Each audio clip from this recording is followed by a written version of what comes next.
Radio Publique Africaine.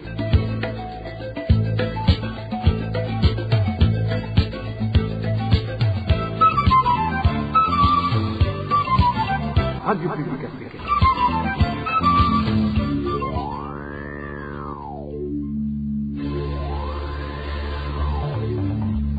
C'est le moment de suivre le journal parlé en français. À la présentation, Daniel Claire, il la trouve. Nous sommes mercredi 29 juillet 2026. Bonsoir mesdames et messieurs. Bienvenue à ce journal dont voici d'abord les principaux titres.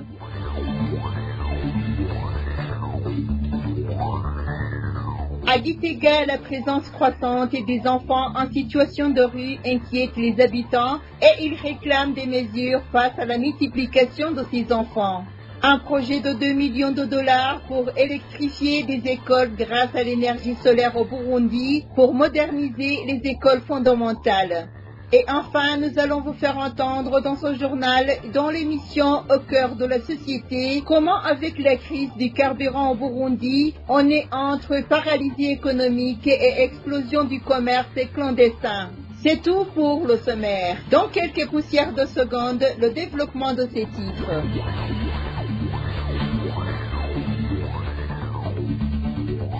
Ouvrons ce journal par la page droits de l'homme, le dossier de la disparition de Shadia Mukalemera, employé de la CNIDH, continue de faire parler. Chantal Bakamaliza, ancienne secrétaire générale de la CNIDH et dernière personne à avoir échangé avec la disparue, vient d'être réaffectée dans une autre province. Une décision que certains agents de la CNIDH interprètent comme une nouvelle manœuvre pour la protéger, tandis qu'ils réclament toujours qu'elle soit entendue sur ce dossier. Inès Kekiza pour plus de détails.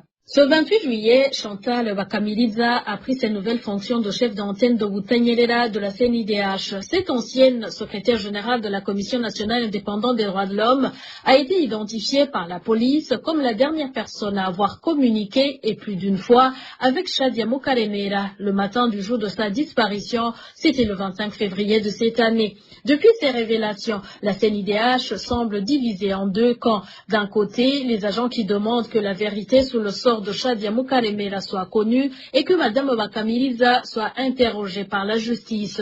De l'autre, le groupe dont fait partie la direction de la CNIDH, que d'autres employés accusent de chercher à étouffer la vérité dans ce dossier de disparition.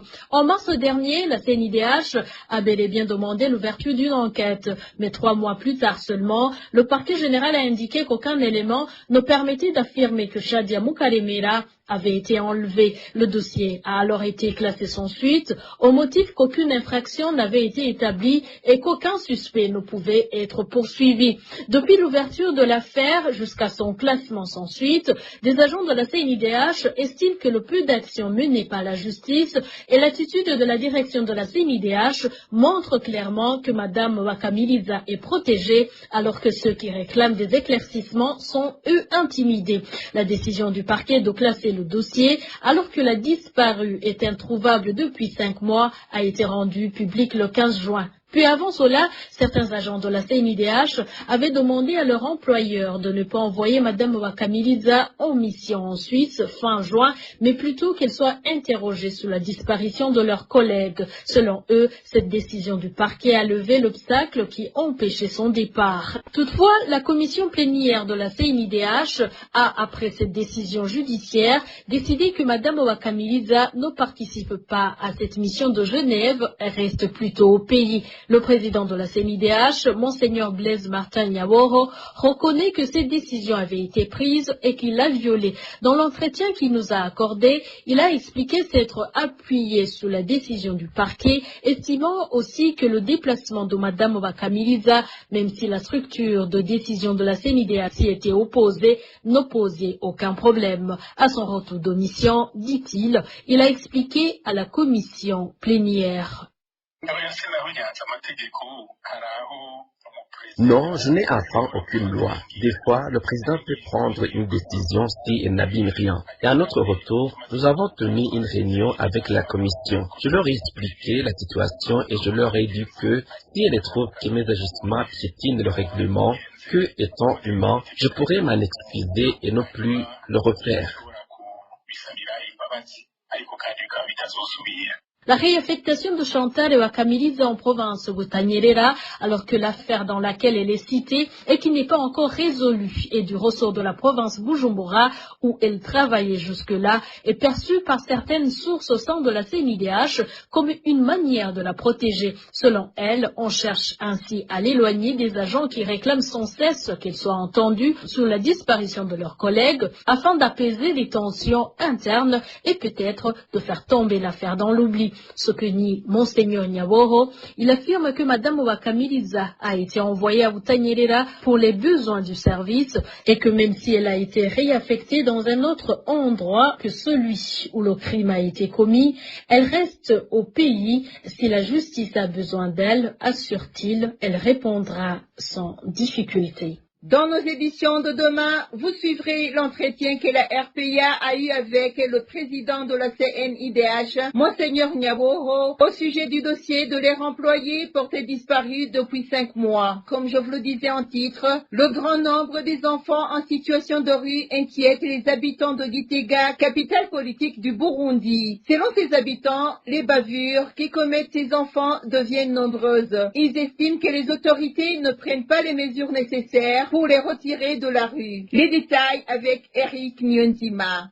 Les quartiers de Nyamugari et Magarama figurent parmi les endroits où l'on rencontre le plus souvent des enfants en situation de rue dans la ville de Gitega. Les habitants de cette ville que nous avons interrogés indiquent que les crimes commis par certains de ces enfants ne cessent d'augmenter, particulièrement durant les heures de la nuit.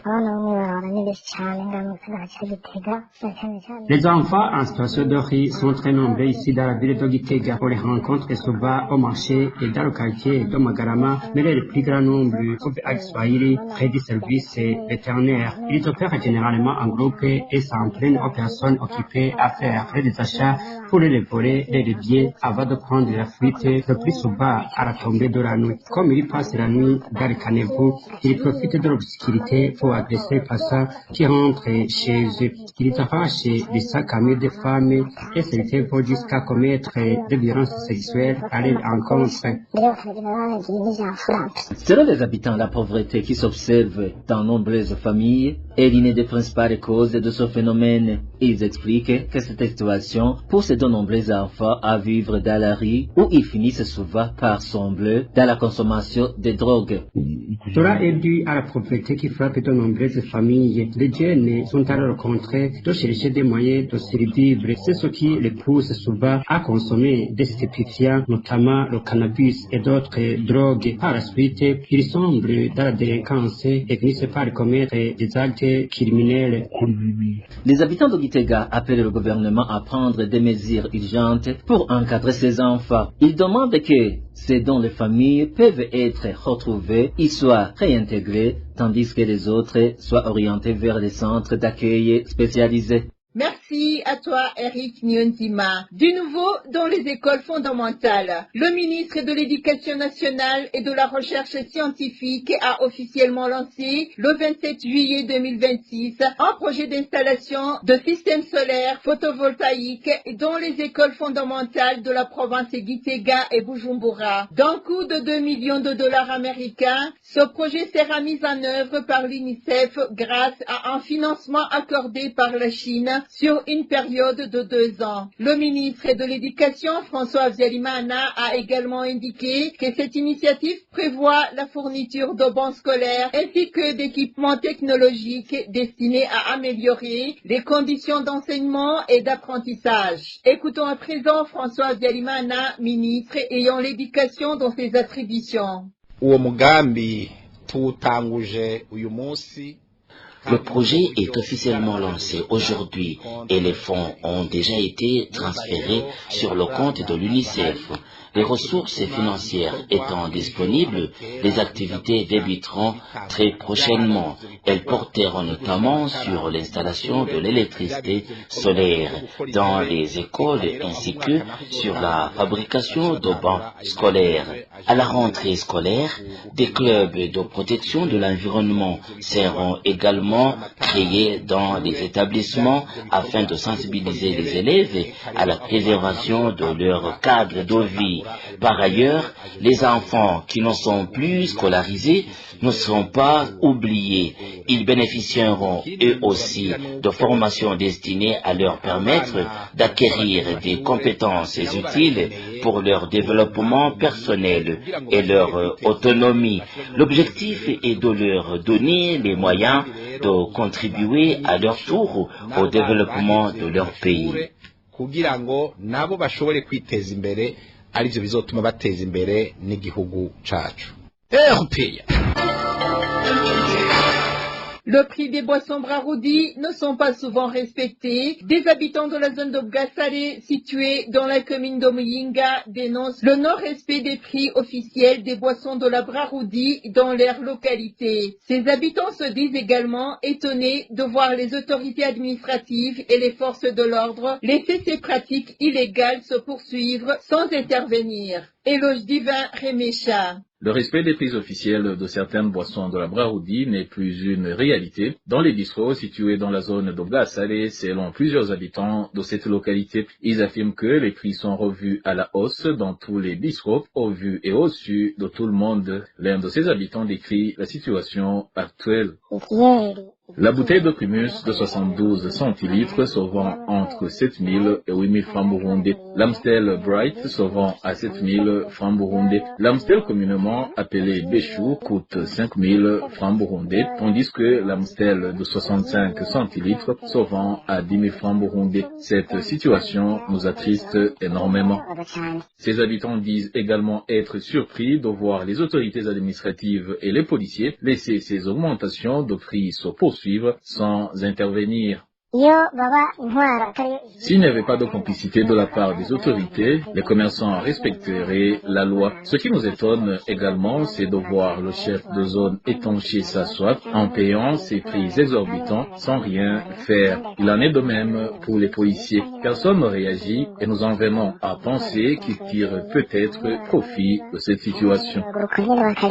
Les habitants de la zone de Bgassare demandent à l'administrateur de la commune de Muyinga, dont dépend cette zone, de prendre des mesures pour faire respecter les prix officiels. La rédaction de la RPA a tenté de joindre par téléphone l'administrateur de la commune de Muyinga, le nommé Amédée Misago, pour recueillir sa réaction, mais en vain. Merci à toi, Éloge divin Rémécha. La mise en œuvre des mesures d'hygiène et d'assainissement, tollé général au sein des citoyens burundais, surtout ceux de la ville de Bujumbura, concernant la récente mesure de punir les gens qui n'auront pas observé les règles d'hygiène et d'assainissement telles que préconisées. Une mesure fustigée par les habitants de Bujumbura qui s'insurgent contre le fait de toujours faire les frais d'un système dysfonctionnel. Plus de détails avec Josiane Mouzaneza.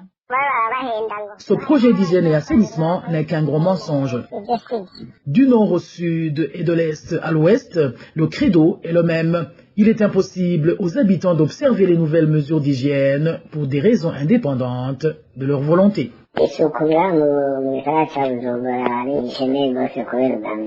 Ici à Bujumbura, la propreté laisse à désirer à cause de la pénurie d'eau potable. Avoir de l'eau potable pendant toute la journée est considéré comme un miracle. Avant, seuls les quartiers du nord comme Gasenyi, Chalama et autres souffraient de cette pénurie, mais aujourd'hui, ça s'est généralisé.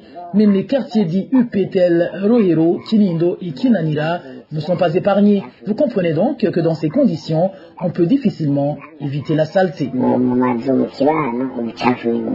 En plus de cette problématique d'eau qui perdure, même la collecte des déchets ménagers cause problème, ce qui vient empirer la situation vu que, par peur d'attraper des maladies de main sale, certains habitants jettent clandestinement leurs ordures à même la rue, comme en témoigne l'une de nos sources habitant un des quartiers de Bujumbura.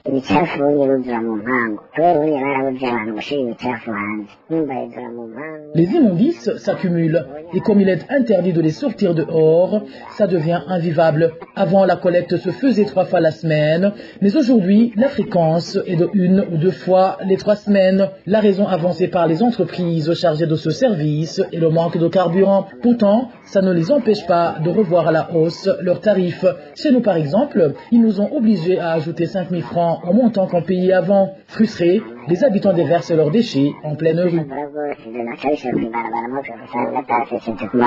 Pourtant, le gouvernement ne cesse de chanter à tue-tête qu'il a fait de l'hygiène et de l'assainissement sa priorité, mais le constat est que la réalité sur terrain est loin de refléter ces discours. Même les soi-disant réponses y apportées démontrent le contraire de leur dire. Ici, le ministre de l'Intérieur et du Développement communautaire, Léonidas Ndaruzaniye, faisait part aux journalistes des mesures prises par son gouvernement pour y remédier. Les sociétés chargées de la collecte des déchets ménagers sont appelées à améliorer leur organisation, leur efficacité et leur professionnalisme, tout en veillant à prévenir toute situation de conflit d'intérêts susceptible de compromettre la qualité du service rendu à la population. Le ministère de l'Intérieur, du Développement communautaire et de la Sécurité publique appelle toutes les autorités administratives à tous les niveaux à renforcer immédiatement le suivi de l'application de l'ordonnance relative à l'hygiène et l'assainissement. La question que se pose plus d'un est de savoir comment ces administratifs à la base vont s'y prendre pour rappeler à l'ordre ces entreprises mises en question sans que le nœud du problème, à savoir la pénurie du carburant, soit résolu. Dans nos éditions ultérieures, nous vous parlerons de l'insalubrité notoire qui caractérise certains endroits publics, tels les marchés, les rues et les restaurants. Merci à toi, Josiane Mouzaneza. Contraindre les habitants de la commune Nyabihanga en province de Gitega à payer des sommes d'argent pour la construction d'une salle de réception appartenant au parti au pouvoir, le CNDD-FDD, et de la pure dictature perpétrée par les responsables de ce parti afin de convaincre que ce parti est unique dans le pays. Réaction faite par le vice-président de la coalition, Sefor Arusha, après que les habitants de la commune Nyabihanga ont supplié les autorités locales de suspendre ces contributions forcées qui ne visent qu'à les dépouiller. Jean Bosco Guigemera interpelle alors la population à se réveiller et à combattre le régime de ce parti. Suivez plutôt Jean Bosco Guigemera, le vice-président de la coalition Sefor Arusha. La Sefor Arusha ne le dira jamais assez. Le pouvoir du CNDD-FDD est obsédé par la triste habitude de faire de ce parti un parti État et surtout de forcer tout le monde à y adhérer. Or, il oublie qu'il y a d'autres partis et des gens dont l'éthique ne permet pas l'adhésion aux partis politiques tels que les églises, la société civile, les forces de l'ordre, les magistrats, etc., du moins dans un pays de droit. Déterminer les montants à faire payer de force pour la construction d'une salle d'événement du parti ne relève que de la pure dictature. Le parti devrait utiliser ses ressources propres au lieu de s'en prendre à toute la population en lui demandant du jour au lendemain de contributions en désordre, ne respectant aucune règle ni logique. Il est grand temps que la population se réveille pour dire que trop c'est trop. L'époque des plaintes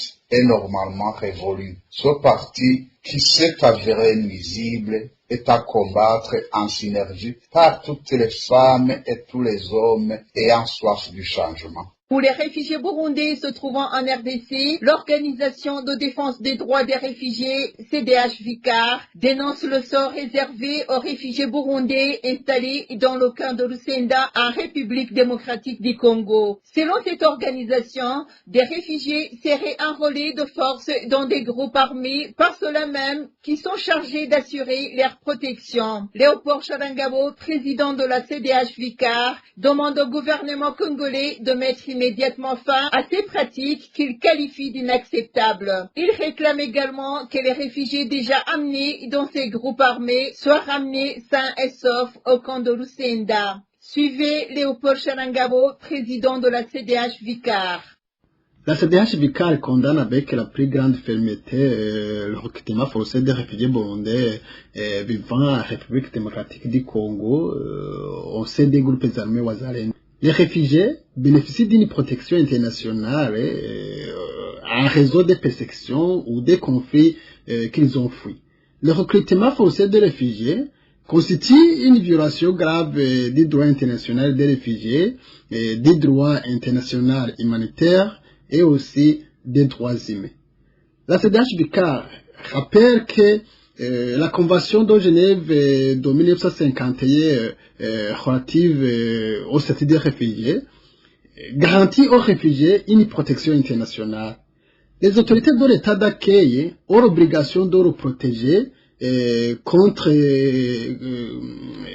toute forme de coercition, d'intimidation ou de recrutement forcé au sein des forces armées ou bien au sein des groupes armés. La pression, les menaces et les recrutements forcés des réfugiés burundais au profit des Wazalendo sont incompatibles avec les obligations internationales de la République démocratique du Congo. Les réfugiés ne sont pas des combattants, ils sont des personnes protégées par le droit international. Toute instrumentalisation de la libérabilité à des fins militaires constitue une violation grave des obligations internationales qui doit cesser immédiatement. Et d'ailleurs, les réfugiés burundais ne sont pas des citoyens congolais. Dans ce cas, ils ne doivent pas en aucun cas être contraints de participer à des conflits armés, et pas le leur.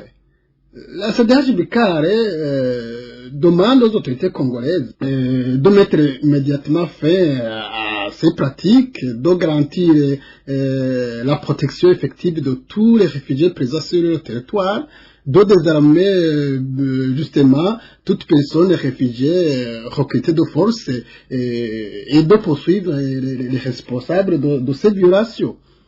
La CDH-BICAR appelle l'OACL, la MONUSCO, la Commission africaine des droits de l'homme et des peuples, les rapporteurs spéciaux des Nations Unies compétents, ainsi que les autres mécanismes internationaux et régionaux de protection des droits humains, à mener des enquêtes indépendantes sur ces faits et aussi à assurer la protection des victimes et à veiller au respect du caractère civil et humanitaire de l'asile. C'est l'heure de suivre votre émission Au cœur de la société. Dans l'édition de ce jour, nous revenons sur la pénurie du carburant qui frappe le Burundi. Une situation qui ne perturbe pas seulement les transports et les activités économiques, mais qui favorise également le développement d'un commerce clandestin de plus en plus dangereux au prix de nombreuses vies humaines. Au cœur de la société vous est présenté par Ndenda Kuliyo. Au cœur de la société. Au cœur de la société est une émission préparée en synergie par les radios Inzamba Agatekakawe, Radio RPA Idjouya Wanyagihugu, ainsi que la radio-télévision Renaissance. Depuis plusieurs mois, la pénurie de carburant pousse de nombreux Burundais à se tourner vers le marché noir pour s'approvisionner. Mais cette activité illégale s'accompagne de risques considérables et a déjà provoqué plusieurs accidents mortels. Pourquoi le commerce clandestin du carburant prend-il une telle ampleur au Burundi? Et quelles solutions permettraient de mettre fin à ces drames à répétition?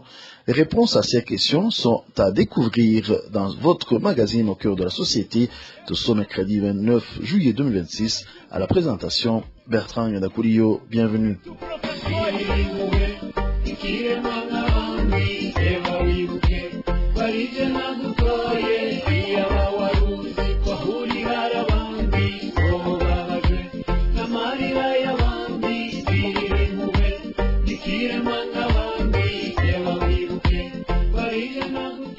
Au Burundi, le carburant est devenu une denrée si rare que certains sont prêts à tout pour s'en procurer. Mais cette quête a déjà coûté la vie à plusieurs personnes. Des commerçants de carburant de contrebande ont péri brûlés, soit dans des véhicules transportant ce produit, soit en tentant de le revendre. Une situation qui suscite une vive inquiétude au sein de la population. Les détails avec Désiré Hatungiman. Depuis l'arrivée au pouvoir d'Évariste Ndayishimiye, l'accès au carburant au Burundi est devenu extrêmement difficile. La pénurie s'est aggravée malgré les tentatives du gouvernement de trouver des solutions, souvent freinées par des décisions jugées inefficaces. Cette rareté généralisée a favorisé l'essor d'un commerce parallèle dans tout le pays. Le carburant, parfois détourné directement dans les stations-service, est revendu sur le marché noir. Un bidon d'un litre et demi peut atteindre jusqu'à 30 000 francs burundais. Ce trafic illicite entraîne de lourdes conséquences. Certains vendeurs sont arrêtés emprisonnés, d'autres perdent la vie ou leurs biens dans des incendies liés à ce commerce.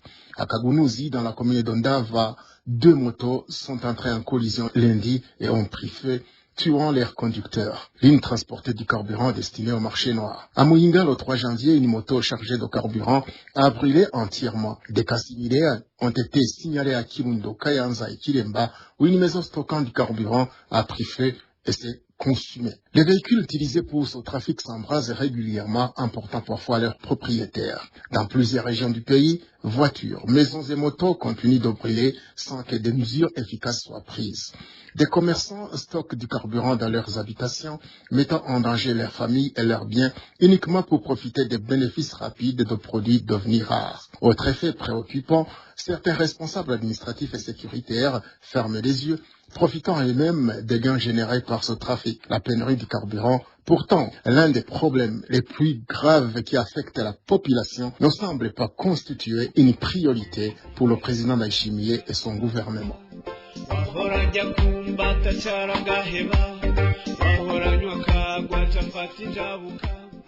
La pénurie persistante de carburant burundi a entraîné de nombreuses conséquences, dont la multiplication du commerce illicite de carburant. Cette activité clandestine est à l'origine de plusieurs accidents meurtriers. Le réseau des citoyens probes appelle les Burundais à la prudence et à la patience afin d'éviter de nouveaux drames. Son vice-président Gervais Nibigila rappelle qu'aucun bénéfice financier ne peut avoir plus de valeur que la vie humaine. Le réseau des citoyens probes exprime sa vive préoccupation face à la pénurie persistante de carburant au Burundi. Cette situation favorise le développement du commerce clandestin de carburant avec pour conséquence une multiplication des incendies, des explosions et des pertes en vies humaines. L'RCP rappelle que le stockage de carburant dans des habitations ainsi que son transport dans des véhicules ou motos non adaptés expose les familles, les voisins et l'ensemble de la communauté à des risques très graves. Aucun intérêt économique ne peut justifier de mettre des vies humaines en danger. À cet égard, l'RCP appelle aux citoyens de ne pas stocker du carburant dans leurs maisons ou dans des lieux non sécurisés. Utiliser uniquement des conteneurs appropriés lorsque cela est nécessaire. Éviter le transport de carburant dans des moyens de transport non autorisés. De privilégier la protection de la vie humaine et la prévention des accidents.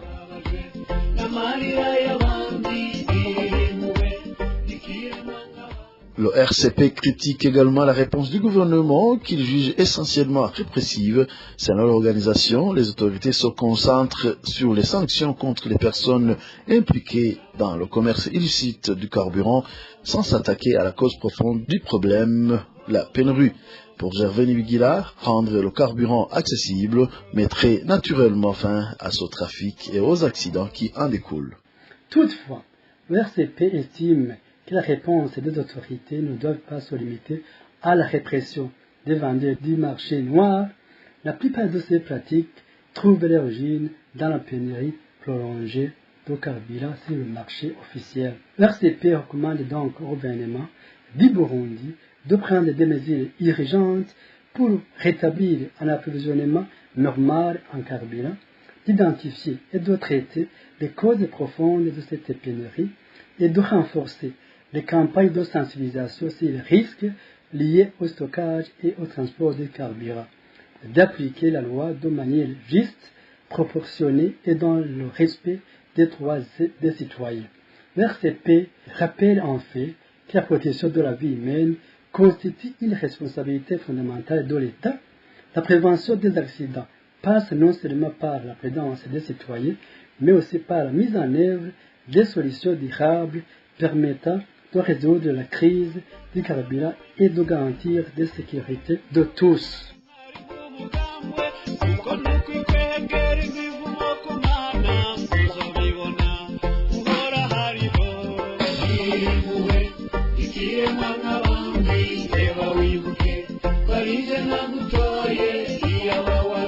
Au terme de son magazine, une réalité s'impose tant que la pénurie de carburant persistera. Le commerce clandestin continuera de prospérer avec son lot d'accidents et de pertes en vies humaines. Au-delà de la répression, plusieurs acteurs estiment qu'un approvisionnement régulier en carburant demeure la réponse la plus durable pour protéger les citoyens et mettre fin à ce phénomène. C'est la fin de ce numéro de Cœur de la Société. Merci de votre fidélité et à très bientôt pour un nouveau numéro. C'était l'émission Au cœur de la société. Voilà, amis fidèles de la RPA, c'est par ici que nous clôturons le journal en français de ce mercredi 29 juillet 2026. Merci pour votre aimable écoute. Merci également aux équipes rédactionnelles et techniques pour les franches et parfaites collaborations. À la présentation de ce journal, vous y étiez avec Dani Claire, il a Tromba. Bonne soirée chez vous.